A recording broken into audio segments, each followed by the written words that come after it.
You're listening to WKDW Radio 97.5 FM and KDWRadio.com, broadcasting from the Bishop West Real Estate Mobile Tower, right here in absolutely beautiful, and I gotta say beautiful, Northport, Florida, on International Women's Day. And I promised I would get that out, and there's something to be said about International Women's Day having the most beautiful day of the year or the week. And I think we have that right now. It's absolutely gorgeous out. If you haven't been outside, go out and enjoy the evening. Take a nice stroll. You're not going to get all sweaty. It's nice and cool. A little bit of a breeze, but you're going to enjoy yourself. Get out and enjoy some fresh air. I've got a very special guest in the house, Amy, with C.A.R.E. Go ahead and introduce yourself, Amy. I'm Amy Huddleston. I'm the communications coordinator here with C.A.R.E. I help with the social media. I go to chamber functions, pretty much make stuff. I do a lot. I'm all over the place. You're part of a big team, right? Yes. So you came on last month, and last month was your first time on. No, this is my first time on. Oh, this is your first time. I was on with Wendy before a couple months ago about Green Dot, but. So how does it feel now to be in the driver's seat of everything as far as the marketing aspect of C.A.R.E.? It's a little overwhelming at times with the social media because I'm sure you're aware with the insights and trying to get all the likes and to get the reach further and stuff like that, making sure that your content is getting to the masses and you have an impactful message. It's a little like popularity contest because it's like you want to put something out there that's relevant and meaningful, but at the same time you want to reach the people that it's targeted to. And with so many different organizations and so many other paid advertisements on social media, it could get lost. So it's kind of like I'm going to run with that for a second because the importance of getting the word out, not just for C.A.R.E., but about any organization, that it's always an issue.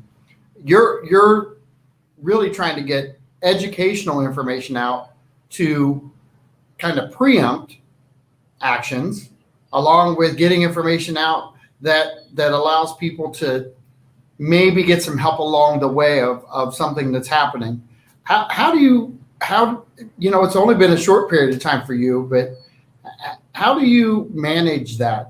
What kind of expectation do you have as far as social media and getting information out like that? Well, since I started doing social media, we've gained a larger following and we've gained a larger audience by a couple hundred people or so. So I know it's getting out there. I try to, kind of research what everybody else is doing around the local area and like Sarasota and Fort Myers and different organizations, domestic violence, sexual assault organizations, what they're doing, and kind of see what's on trend that's in the news and stuff like that, and kind of create content that's around there. We're hopefully launching some new channels for social media here in the next few weeks, maybe a little longer, that focuses primarily on teen prevention and getting that audience, because right now we have a very large audience with the different channels with Facebook and Instagram, and Facebook's more of one age group, Instagram's another age group. So I've kind of started developing content that's the same message but different aspects of it for the different channels so we can reach more people, trying to get the word out that we are here.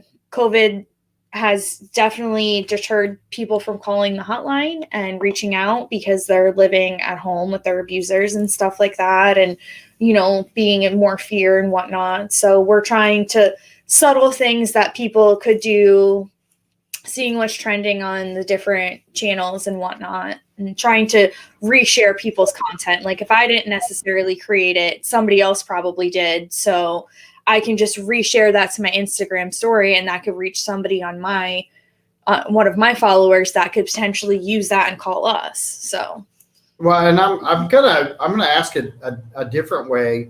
and I know that you're going to hear my question and take it in the way I'm meaning it, okay?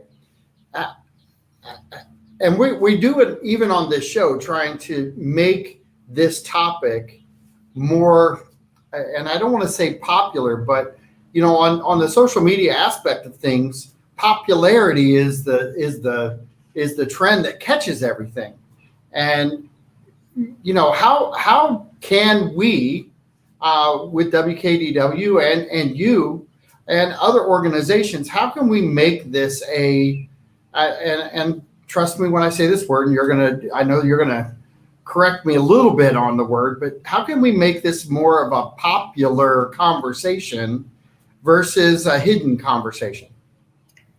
I think just talking about it more often and getting in people's conversations about it, because it's such a taboo thing, and it's something that people don't really want to talk about because it's not necessarily like a positive, uplifting thing to talk about.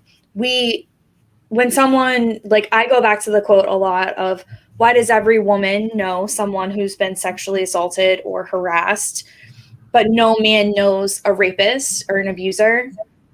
And it's something that you just kind of have to start the conversation, and you have to put it out there and continue talking about it, because it does happen here.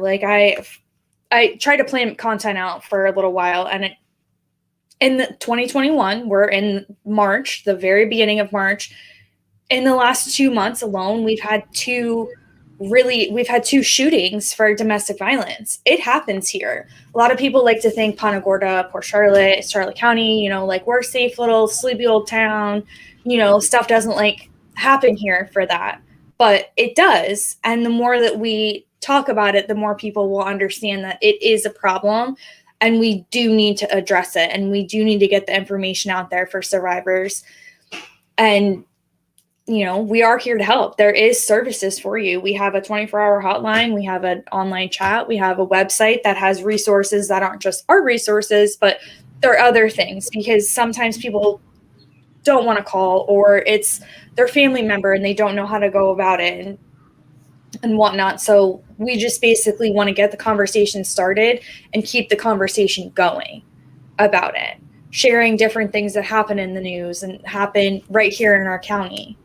And we've talked about this a lot. Now, I know you haven't been on every show, but we've talked about this a lot in different aspects of approach.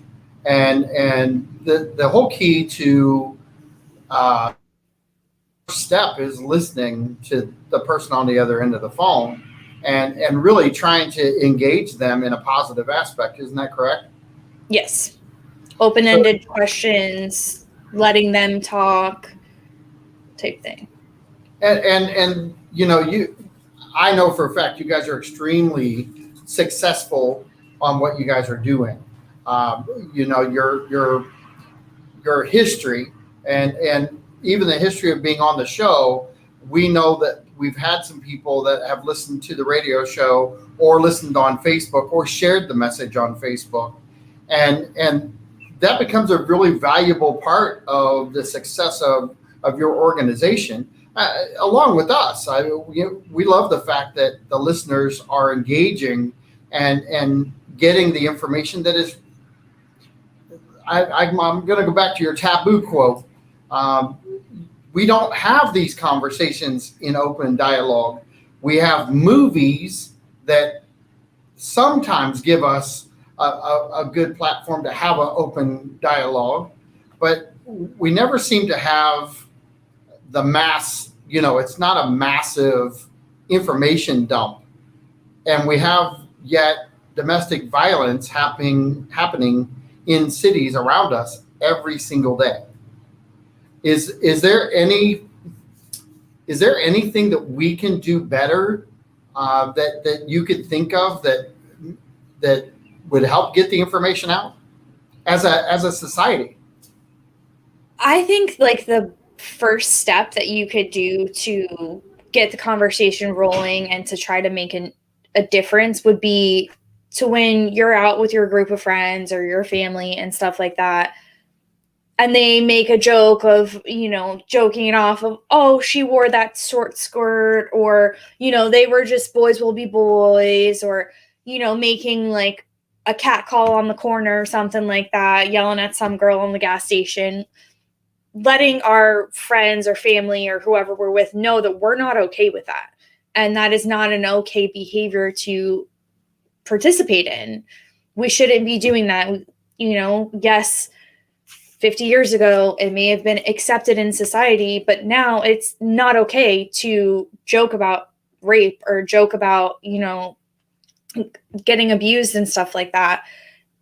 Starting there could lead into a bigger conversation, depending on who your friends are. Sometimes people might get upset. It's kind of like when you talk about politics or religion, it's like you're not supposed to talk about those things in a public setting or whatnot, because people have different opinions and they get, jazzed up about the conversation and excited. But basically, the first step is letting people know that you're not okay with that. It's not something to joke about, that there are people suffering. And a lot of times you really don't know. There's, men and women that suffer from abuse right here in Charlotte County.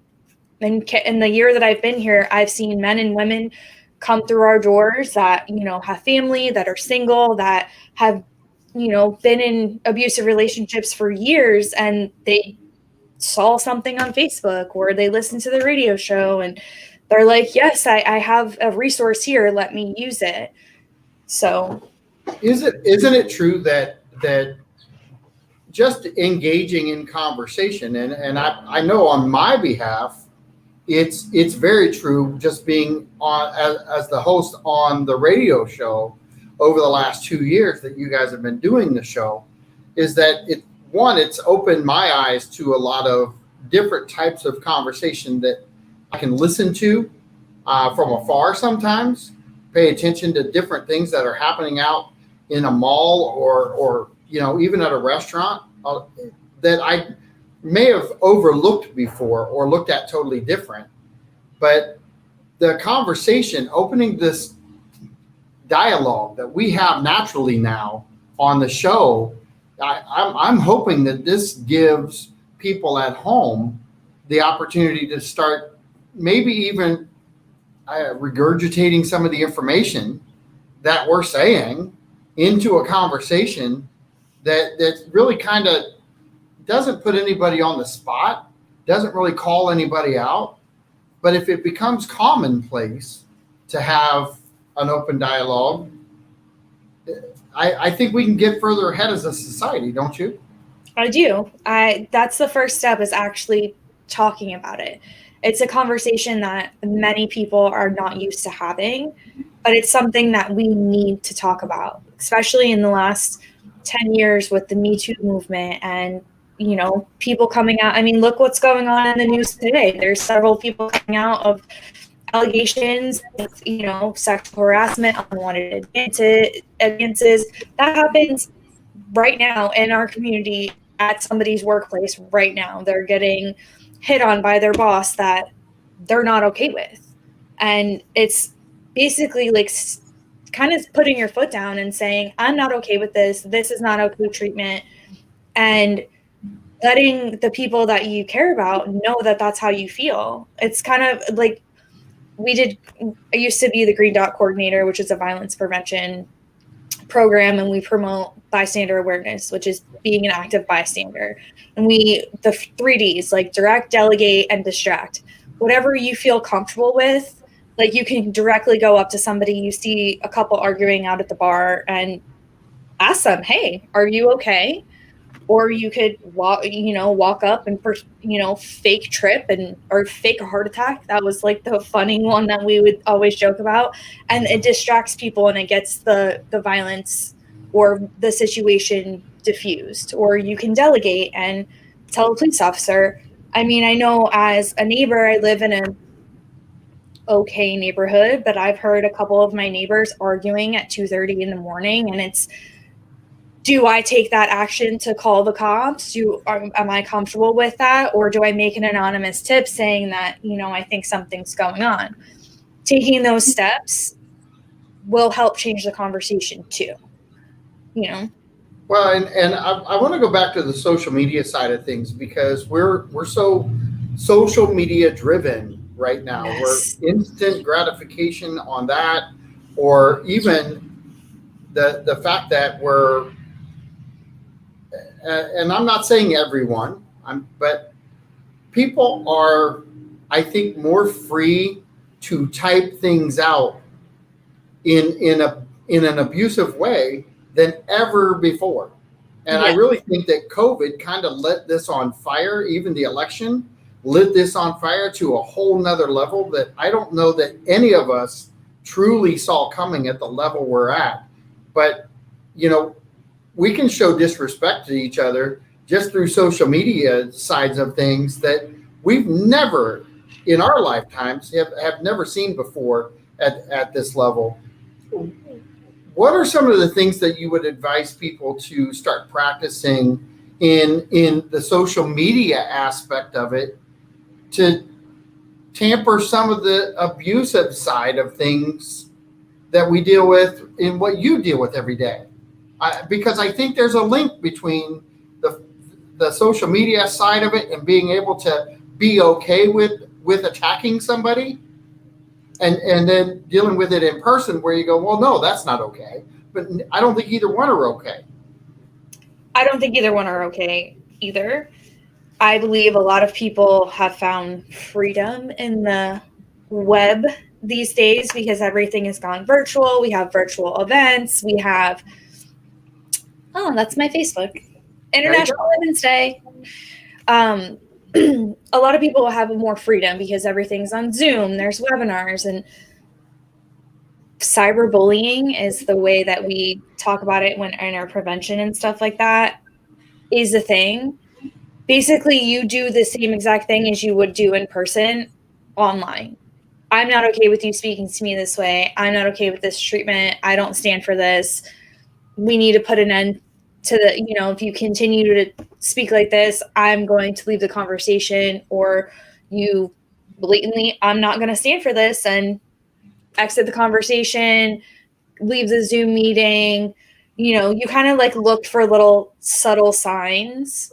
And we're still learning a lot about the whole like digital abuse, because with COVID making everything go live on Zoom and everybody like that, it's much easier to put a Zoom background. Nobody can see that there's somebody back there, or they only see from the face up. They can't see the bruises on the arms and stuff like that. So with COVID, and we're all trying to kind of roll with the world on how things are going and different ways to go about with prevention and stuff like that.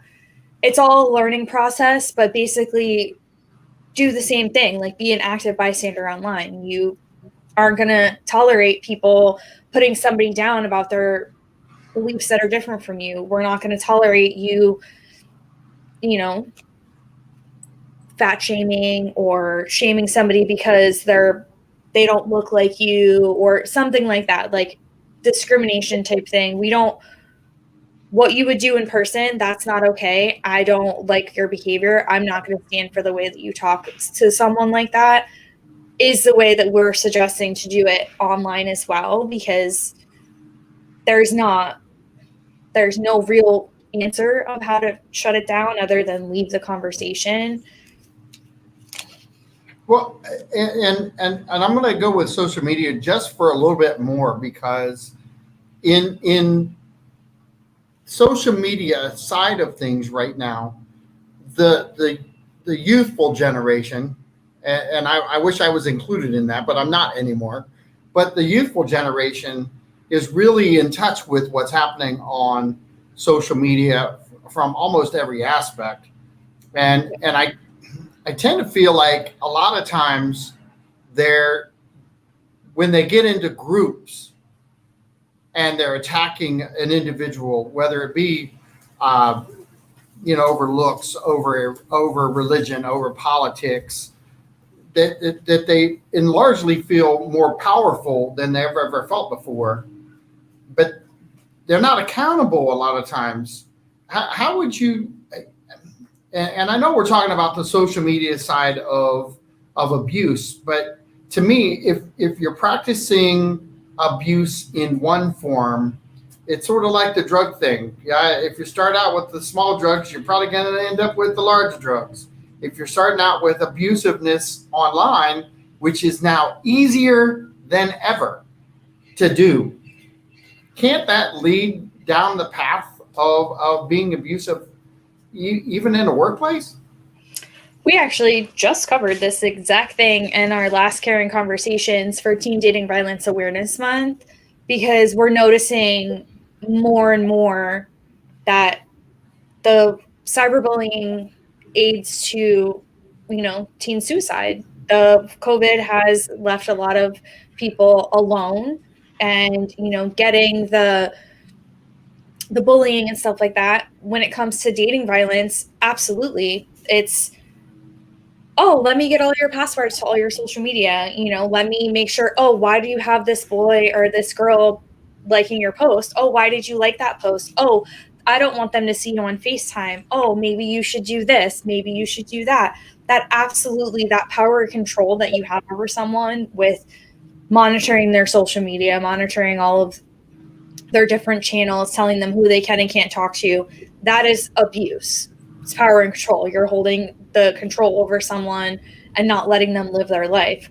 And it absolutely starts with the online, especially because people are dating online now. People are doing, video chat dates, and, we're seeing more and more often that teens aren't really understanding that this is a controlling behavior, that there is no reason that your significant other should have your social media passwords and tell you who you can and can't be friends with, and who, constantly knowing where you're at, sending you 100 text messages a day while you're at school and at work.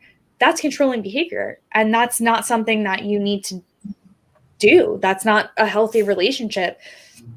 We posted about Teen Dating Violence Awareness Month with healthy relationship traits and non-healthy relationship traits.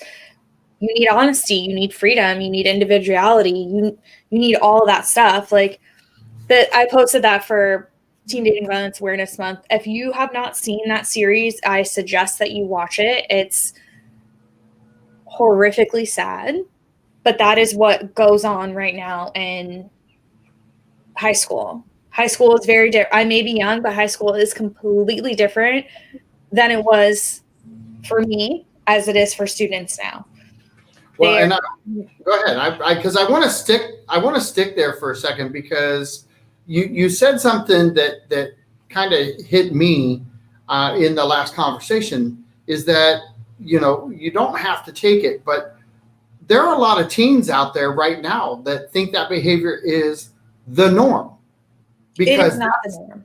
It is not. I'm not saying it is, but they think it is because that's what they're growing up within.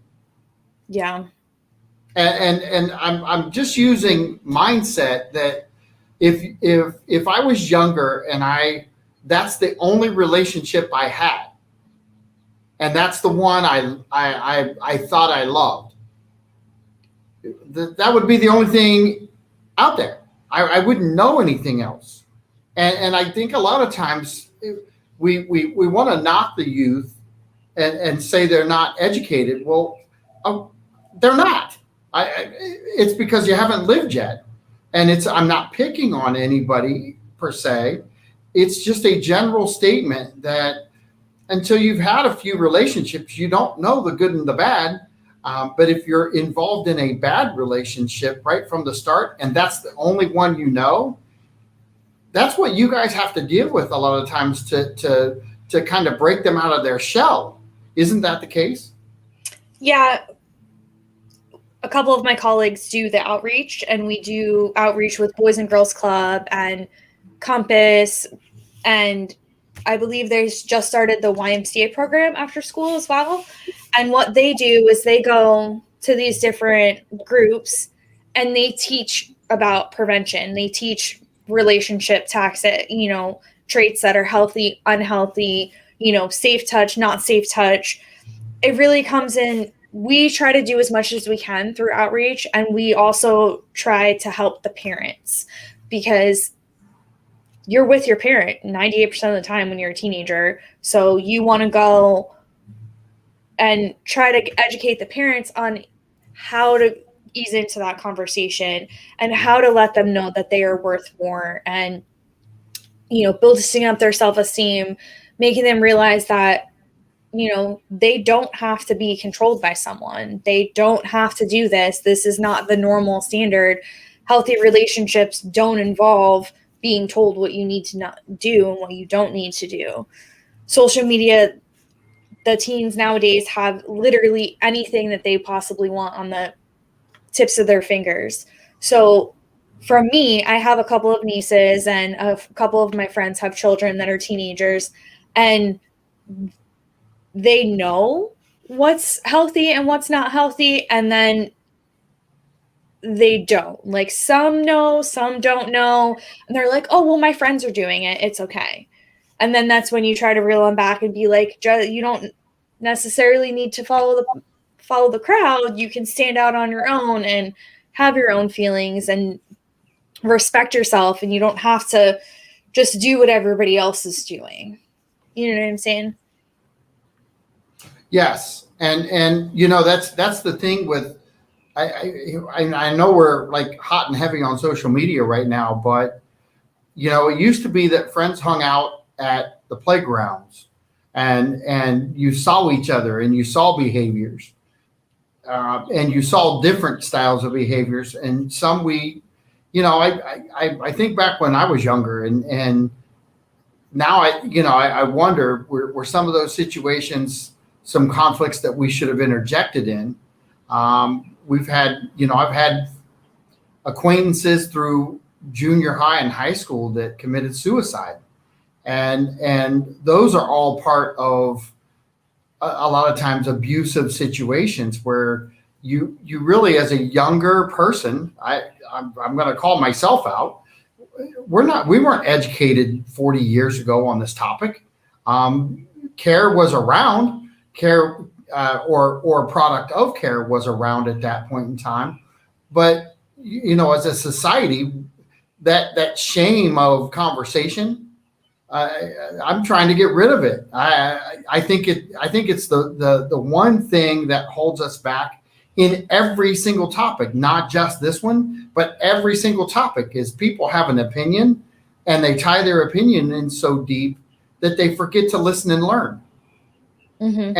And that's a show host who has spent 2 years now on just about every topic out there that has come my way, trying to listen and understand and get information out so that people can do the same thing. And I think my frustration is very similar probably to C.A.R.E's and every other organization out there, is that the stumbling block is how do you bring the wall down to get the listening ears and the mind working, because the harm is not listening and not trying to learn. and the upswing to that is maybe we'll rectify something. Is that sort of where you see it right now too, as far as what your approach is? Yeah, I am still learning the public speaking aspect of it. I know I'm going to have to eventually do presentations and do talks about C.A.R.E and what we do. Like, I sometimes I get in a little discussions with my office mate, and we go into, well, why hasn't anything changed? Why are we still fighting the fight of, not victim blaming? Like, why are people out there still saying, oh, why did she just leave? Or, she was asking for it because she wore that short skirt and she was out getting drunk. Like, why are we still doing that? Why is it still like that? And she keeps telling me, Amy, I've been in this business for 40 years and the needle hasn't moved. It's starting to move because of the social media movements and because of how technology has changed and some of the laws are changing, but it's a slow process and it's very frustrating. And I believe that genuinely, if we get more people to talk about it and more people to get jazzed up with the feeling that this is not okay, the more that will make a difference in changing legislation. And, instead of the he said, she said, we'll all start by believing. If someone comes in and says, hey, I was just sexually assaulted, or hey, I'm getting abused at home, you're automatically going to believe them, not, oh, let me read into this situation a little further. Oh, well, you were drinking. Oh, well, this is just a misunderstanding. The Or you training put for, yourself in the wrong spot again. yeah, like it's something we just have to get the conversation rolling and talk about it more, because it's going, but it's going slow. And I want the needle to move too. And I actually believe the needle is slowly moving, Yes. because people are they are paying more attention to social media. They are paying more attention to Netflix and Amazon and some of these movies that are out there. I know that we talked about child trafficking. Well, 10 years ago, they weren't making movies about child trafficking. And now, you can't go through Netflix and not see at least 3 movies on child trafficking and make you have a conversation with people in your family. And I think the movie industry by itself plays a role on dictating a lot of conversation. I don't want to say it's the mover of the needle, because there's a lot of people in C.A.R.E and other organizations like yours that make that movie that make that needle move. It's one of those things though that until it's in the schools, which you guys are doing, unfortunately with COVID, it's kind of had a setback. I mean, and we have to realize that in general, the virus has had a lot of setbacks on a lot of things. Mm-hmm. But the one thing it doesn't have a setback on is numbers of people who are getting abused, because it now comes in many different forms that people didn't have time to do before. And that's why I talked about the social media aspect, because I see that as a foothold in a lot of what's happening today with even the youth movements and different things that are out there. If you say something that's unpopular, it's almost like you get abused right there on Facebook. Oh, absolutely. If you post something that doesn't sit well with some of your friends or your followers, it's called trolling, I guess. I don't know. And they just completely spread like wildfire. I mean, with some of these, look at the celebrities. Look at Prince Harry and Meghan. I mean, look what happened there. I mean, they just did the Oprah interview yesterday, and it's like the number one story of today. And so there was one side, and now there's another side, and who do you believe? And it's crazy about how one thing can be said on social media and it can be completely misconstrued and taken out of context and turned into something else. And there's really no accountability on it, because the after effects of a lot of these things that happen on social media, and I'm sorry, doesn't really matter.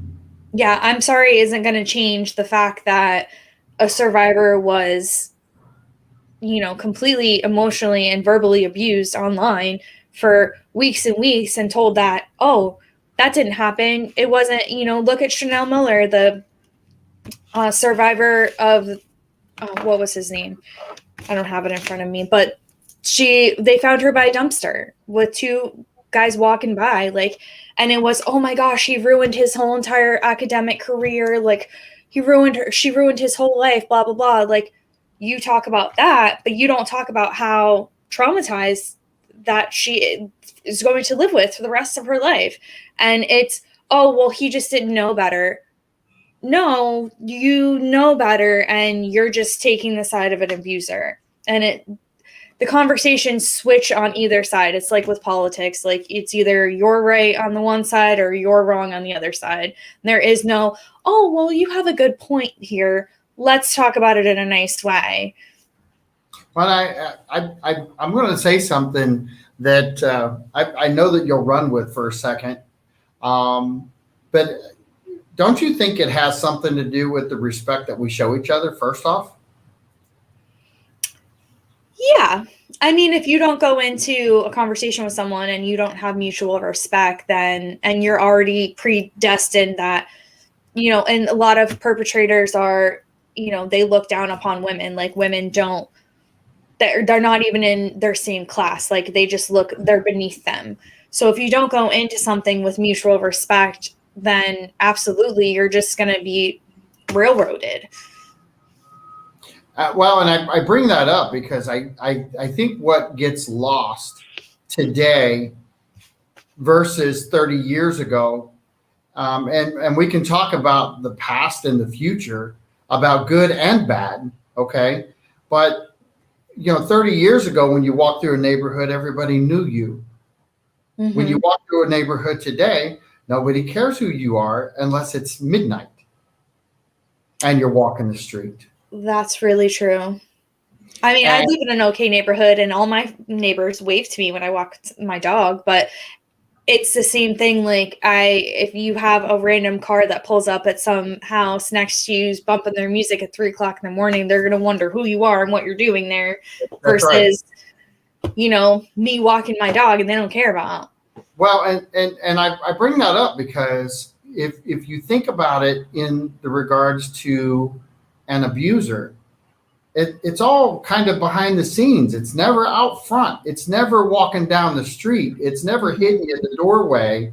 It's always kind of 3:00 in the morning or hidden in the darkness or quote, not wanting to talk about it, all the hidden truths that are out there. But as a society, I think we could learn more if we learn to respect each other more, no matter what the conversation was, which I think would open up doorways and avenues to maybe learn what people are going through at home. Absolutely. And I've seen a trend with this in my personal life when I go to church and they talk about that, is there is a way that we all can come together and have a peaceful conversation about things. And I understand domestic violence and sexual assault is a hard thing. No one wants to talk about it until it happens to you or it happens to your loved one. Like, if you say tomorrow your niece or something like that gets sexually assaulted, it's going to light a fire under you and you're going to be every day talking about it, prevention, let's get the perpetrator, let's do that. But if it's not something that personally affects you, then you're kind of hesitant to talk about it. It's kind of like COVID in the state of Florida. You're either on, hey, COVID is here, or you're on it doesn't exist here because we're opened up. And it's the mask thing, like, oh, I don't need to wear that. Oh, but I need to wear it. But until something actually directly affects you, I've realized a lot in our society, people aren't going to take notice and they're not going to, get the excitement behind it and want to talk about it and put it out there. And I've noticed if people were more susceptible and they did, active listening is a learned skill. Yep. A lot of people start their conversations and they want to interrupt you or, oh, let me just interject my personal experience here. And then the conversation goes from what you were talking about to them. And then your original point disappears. If people just took the time to really listen to what someone's trying to say, the conversation about domestic violence and sexual assault and working ourselves out of a job would go a little bit further. Well, and I'm gonna throw something at you that I know for a fact, because it was when I was younger, it was probably a hotter topic than any type of abuse that was out there, and it's changed now, and it's become more of a general conversation. There's more attention paid to it, and that's AIDS. Is that when AIDS was diagnosed, the fear, it was worse than the pandemic that we just went through. Mm-hmm. It was, and I can't even believe I'm saying that, but it I know for a fact that when AIDS was put out there, people were wiping things down 10 times more than they are today. Yeah. With the pandemic. And the pandemic really affected more people than the AIDS epidemic. And yet the attention paid to that was probably 10 times greater than our pandemic today. But because of conversation, because of athletes like Magic Johnson, who came forward and has survived because of the meds that are out there, the attention of what was done with healthcare inside of because I worked at the hospital back then. I know exactly what I did when somebody came in, and we didn't have fear as caregivers. We took care of people. Caregivers, that's what they do. And I say that because you guys are caregivers. You're taking care of people. And if we weren't afraid to make a change then, we shouldn't be afraid to make a change today and have the dialogue and knock the fear factor down. Yeah. And we have proof as a society that we've done these things, and proof is AIDS. So if you don't feel like you can have that conversation, go back and watch some history on AIDS. Go back and watch the fear of those conversations. Go back and watch the churches who had to address those situations. There was more fear in that situation because of not just AIDS, but the sexual nature of the disease, that had to be open dialogue to understand what was going on. And I just thought of that, but it's a memory that's in my brain because I lived through it. And you talked about your church and different organizations that have these conversations now. To me, I don't even compare the two conversations. They're not even close to the intimidation factor of AIDS, because it dramatically affected people and families in so many different aspects. And yet, the importance of those two things together are both tens. Yeah. Touching back on what you said about like the movies and stuff like that, there are a lot of different movies that are coming out that touch on it, that bring that abuse factor into your home to put on your big screen. And wow, that really, like, I can't believe that. Like it's called Herself, I believe. I put it on my Facebook, and it's an Amazon movie. There's also another one, Vigilante, that's out that, even back in the day, the movie Enough with Jennifer Lopez. I mean, those movies directly got the conversation going for a couple of weeks. I mean, the big news line stories right now, like with the Twiggy, FK something Twiggy and Shia LaBeouf, like she put a name to her abuser. I mean, I'm posting on Wednesday about my Women Crush Wednesday about Evan Rachel Wood, who literally got legislation passed in the state of California for abuse victims of domestic violence and sexual assault, because in the state of California, you only had 3 years to file before your your statute of limitations ran out. And she got that extended because victims of trauma, you can suffer from PTSD for years. I mean, with C.A.R.E, we have a 24-hour helpline that you can call if you're a victim of childhood sexual assault and it happened 25, 30, 40, 50 years ago, and something, that news story ran across the TV and it triggers you and you don't know what to do and how to cope with those feelings. We're here to help you with that. And all of those things that are happening in the news today are helping the conversation to move forward. And it's funny that you brought that angle up because, we didn't have post-traumatic syndrome 20 years ago. That wasn't anything that we thought of.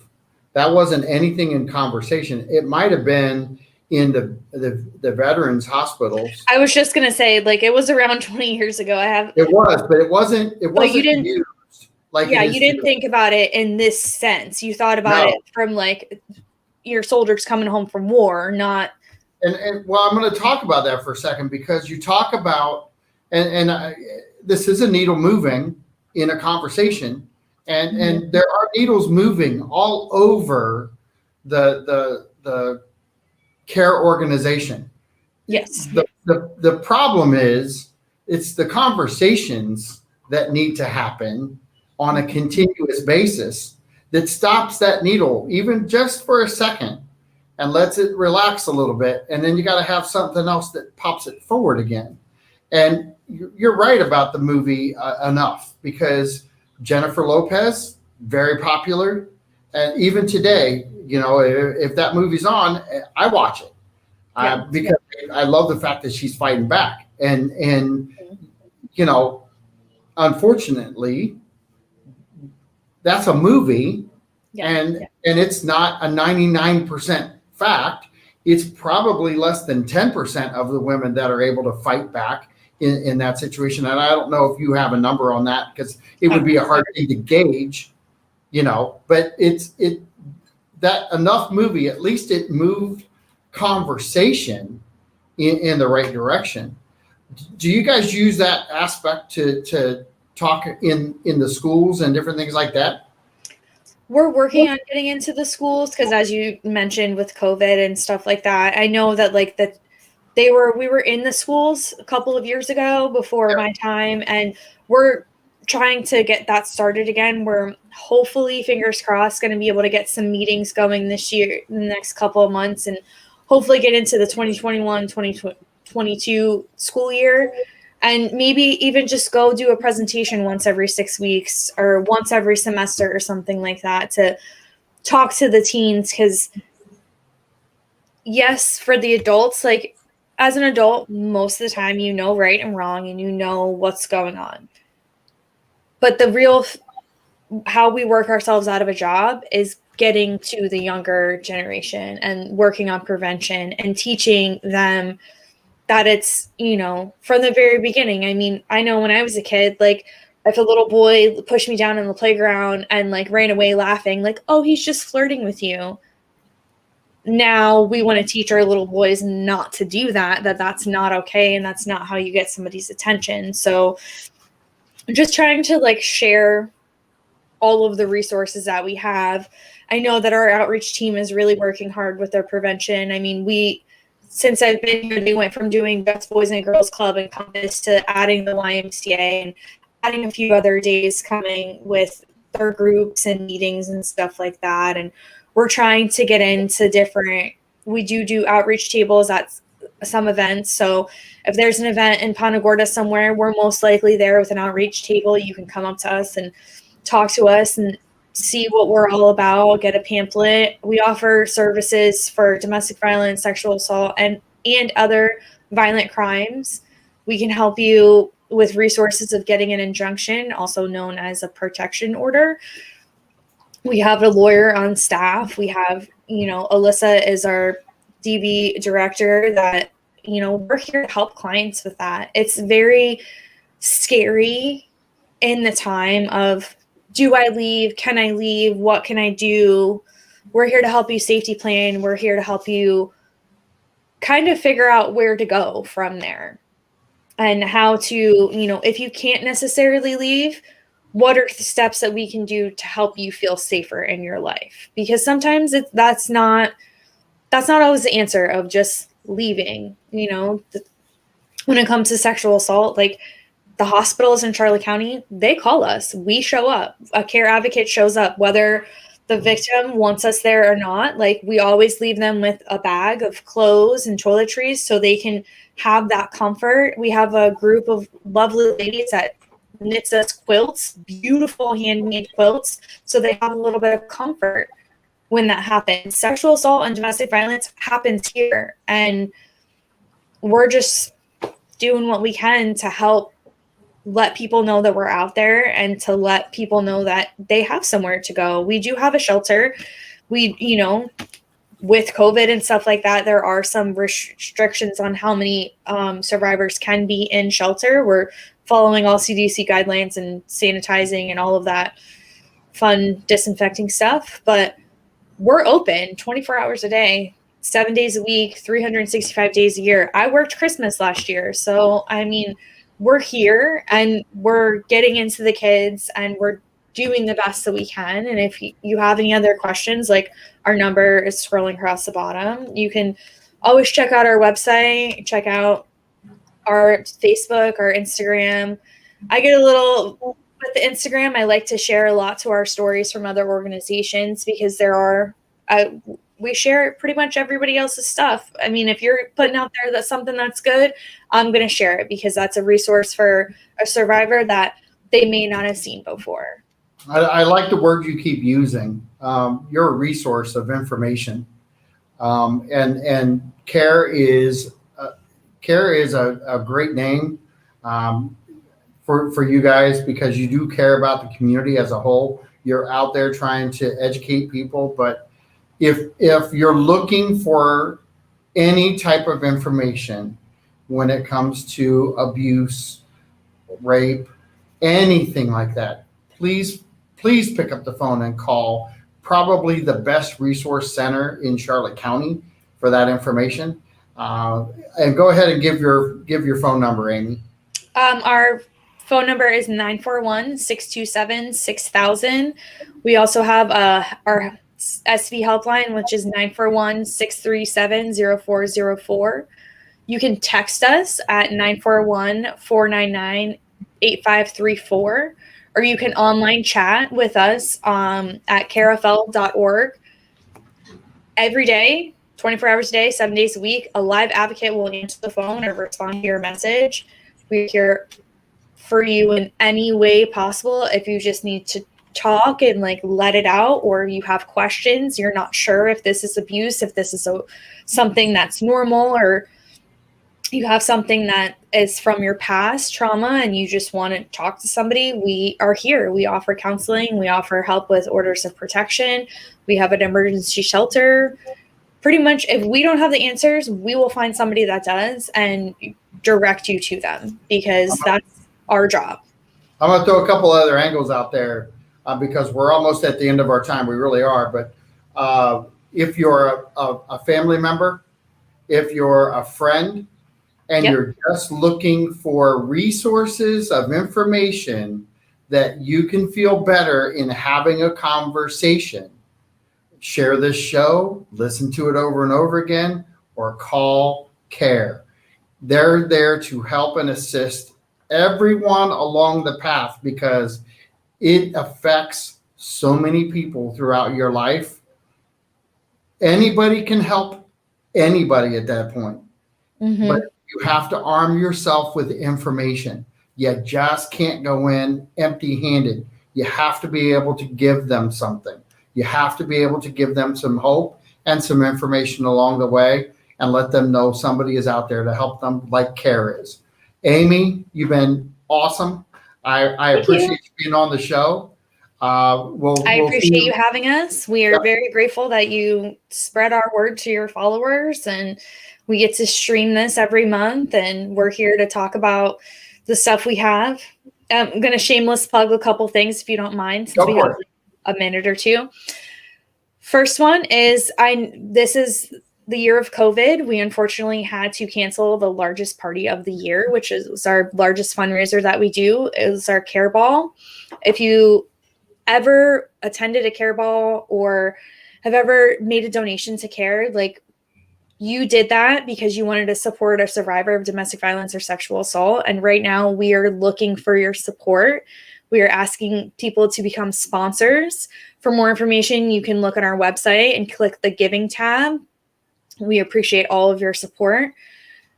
The month of April, if I'm here again in April, I will plug all of this stuff again, but April is Sexual Assault Awareness Month.